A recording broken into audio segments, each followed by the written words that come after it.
Action.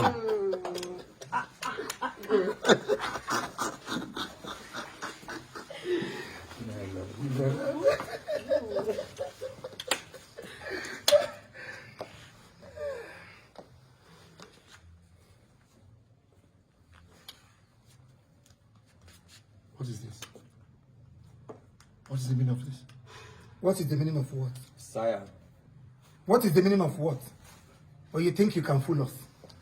Because you paid ordinary checkery money, and you think you have bought her wholesale so that you drive away everybody. You are not happy that my daughter just gave birth and we decided to come for Mugo as men. You opened your mouth. It's like men are not supposed to come for Mugo. But men are men supposed to come for Mugo? Are men supposed to? It is a woman's duty. Like we are dressed in a woman form. What Woman's duty. Dibia brozo, ozo burunwa dibia. You want to meander. Papa, I don't like this thing you people are doing. I don't like it. Casey. Must you like it? No, must you like it? Or everything work and everything I like. Sometimes all that forgive He's like my it. husband. Then we are your father. Husband. We are your father. Husband. What's the one kept us in the Omugo? Women every time they keep on deceiving us. Ebuten ebutimo nga ga akora nwa Igbo ti elu ehote abia wuro to mposh na we mparam je method less I wish him old age on time Ogogoro kai ohia na enye anyị abi buru akwa buru macaroni buru indomie buru rice bunye nwanyị abia de wuro to ofu bottle snap nye si anya ya bi mba ka ogboro anyị liver oho ya Rose. This is becoming disgusting. Can you get the nonsense here? okay Papa, you know Papa, this is not what we planned. This is not what we planned. I planned that I will go to the village and bring my mother-in-law. It's not the both of you. I will not suffer. The day your mother gave birth to you, she left you and died. Two of us, we took care of you till you get to this age. Immediately you clocked 18, I remember. Can you look why you saw that all this at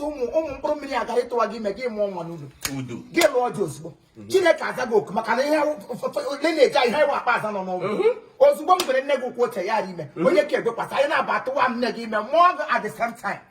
Now that you have given birth, it is our right as rightful father to come for Mugo. It is not. It is not. It is not. No wonder Onyenka di buru quick action. Immediately he paid for the bride price. Okuchakwa no go payment ko okuru deposit. Bruce Hosel, man, give me on the nation. Give me any mulo. Come bring your high brother. Give him a cool on the petal pion. E ga mi buya mi bu mako ga nwo. Na ile jira ga se me bo le ko ten wata kere mu nware ko chi bi bu a. Mini ara agbajo e ngare ala mini ara nwo mo ga ngan o di plumpy. Sorry. What's in here? Let's go. Still rolling. O do wala ga bi no sima nyu musike. Abela mo Mugo. Ngwa bi aga bi ba she mi no ka mo aga mi no ka. Please. My mother is coming for this. Oh, your mother is not coming for any of you. Why? Come on, This is my house. This is my daughter. This is my house. This is my daughter. I married her. You married her. And you get Gloria. And you get Gloria. I said give me where. I said give me where. You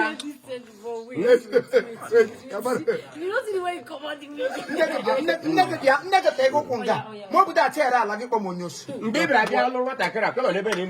are talking to my mother. When you came to marry her, everywhere was standing.